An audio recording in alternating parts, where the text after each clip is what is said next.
name is Sarah Rodriguez, and I live in Bakersfield, California. I have an awesome husband of 10 years and a super rambunctious, full of energy, beautiful 8-year-old little girl. The reason I decided to film my video out in the garden is because I think that gardening is the perfect intersection of art and science.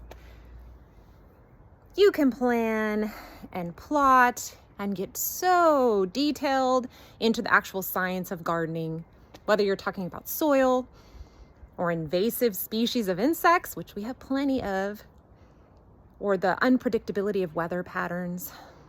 There's so much you can research. But at the end of the day, I don't think people would go back to gardening every year if there wasn't also that artistic aspect. I love to change up my garden and plant new flowers every year. I love the unpredictability of what actually succeeds and sometimes what doesn't. Eliane Biech also talks about what you do is more important than what you call yourself. I think that's very true. Although I am currently between careers, I used to work for an insurance company in a position called a CAPS, Claims Automation and Procedures Specialist. Now, on any given day, although my job description said I was supposed to be coaching employees on the new claim system that they had just rolled out, there was a little more involved than that. Sometimes I think I was even a little bit of a therapist.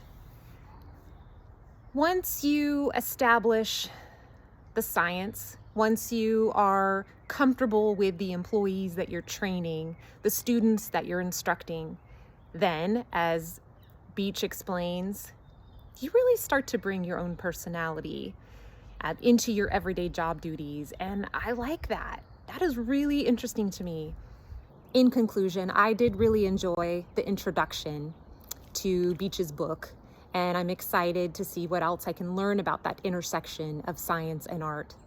I'm also looking forward to actually meeting classmates face-to-face, so to speak, at least over Zoom. That is a first for me in this program. I forgot to mention earlier, but I will be graduating in spring of 2023, and my career goal is to eventually teach at a community college. So I look forward to getting to know some of you better, and I wish you all the best of luck.